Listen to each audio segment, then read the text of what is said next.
Halo teman-teman, pada video kali ini saya akan menjelaskan tentang Dynamic Routing EGRP. Di video sebelumnya kita sudah membahas tentang Static Routing. Nah, untuk di video kali ini dan beberapa video ke depan kita akan belajar tentang Dynamic Routing EGRP. Sebelumnya kita tahu bahwa Static Routing itu kita harus mengkonfigurasi IP route-nya secara manual. Nah, cara tersebut sudah pastinya merepotkan. Tetapi untuk dynamic routing, kita tidak perlu mengkonfigurasi IP-nya satu persatu di tiap router, seperti router 1 harus dikonfigurasi, router 2 harus dikonfigurasi, dan router 3 juga harus dikonfigurasi. Itu kita tidak perlu ya teman-teman. Kita hanya mengkonfigurasi di satu router saja, maka semuanya akan secara otomatis menambahkan IP route yang baru.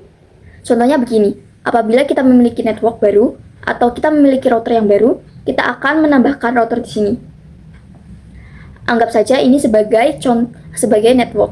Nah, di router ini kita akan menambahkannya network yang baru. Apabila kita menggunakan static routing, kita harus mengkonfigurasinya satu persatu, mulai dari router 0, kemudian kita akan config di router 3, router 2, dan router 1 untuk menambahkan IP route-nya. Nah, pastinya itu sangat merepotkan ya teman-teman.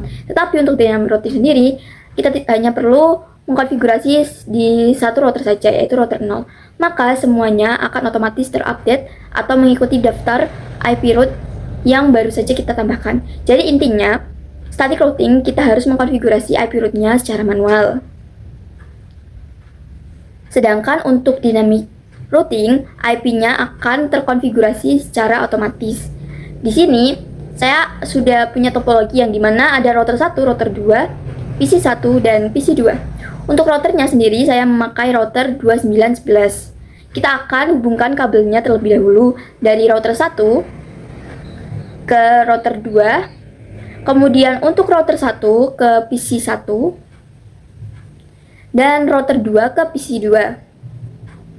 Nah, selanjutnya saya akan menjelaskan IP-nya di sini. Untuk PC1 akan menggunakan IP 192.168.10.2/24. Kemudian untuk PC2 akan menggunakan IP 192.168.20.2/24. Kemudian di router 1 pada interface Gigabyte 0/1 akan menggunakan IP 192.168.10.1/24.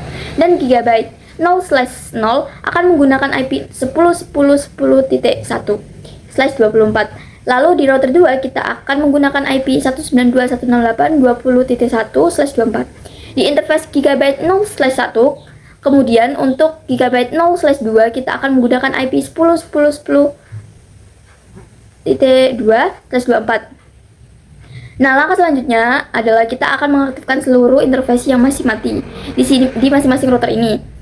Caranya yaitu kita masuk ke router, kemudian CLI, lalu enter, enable, masuk ke global configuration. Nah, di sini interface yang masih mati atau yang perlu kita nyalakan adalah Gigabyte 0/0 dan 0/1. Maka kita ketik interface rank Gigabyte 0/0 sampai 1. Lalu kita enter, kemudian kita ketik no shutdown agar kabelnya menyala. Untuk yang 0/0 belum menyala karena di router 2 0/0 sendiri masih belum menyala juga. Kita pindah ke router 2, kemudian kita ke tab CLI, lalu kita enter enable, lalu conft, kita masuk ke interface rank Gigabyte 0/0 sampai 1. Lalu kita masuk ke interface rank Gigabyte 0/0 sampai 1, kemudian kita enter. Lalu kita ketikkan no shutdown. Nah, di sini semua kabelnya sudah menyala menjadi warna hijau. Selanjutnya kita akan memasukkan semua IP ini di masing-masing interface-nya. Mulai dari Gigabyte 0/0 sampai 0/1, kemudian di router 2 juga. Lalu yang terakhir kita akan konfigurasi IP di PC1 dan PC2. Kita masuk ke router 1, kemudian yang pertama kita exit. Lalu kita akan konfigurasi di Gigabyte 0/0 terlebih dahulu. Interface Gigabyte 0/0 kita enter. Kita tambahkan IP-nya yaitu 10.10.10.1/24. 255.255.255.0, kita enter. Kemudian kita masuk ke interface Gigabyte 0/1, kita enter. Kita tambahkan IP address 192.168.10.1. Kemudian 255.255.255.0.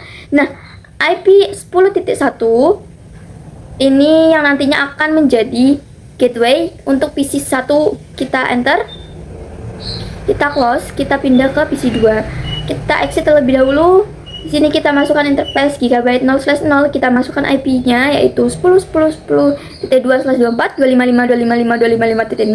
Lalu kita enter, kita masuk ya interface gigabyte 0/1, kita tambahkan IP-nya yaitu 192.168.20.1, 255.255.255.0. Nah, untuk IP 20.1 ini nantinya akan menjadi gateway untuk PC 2. Kita enter.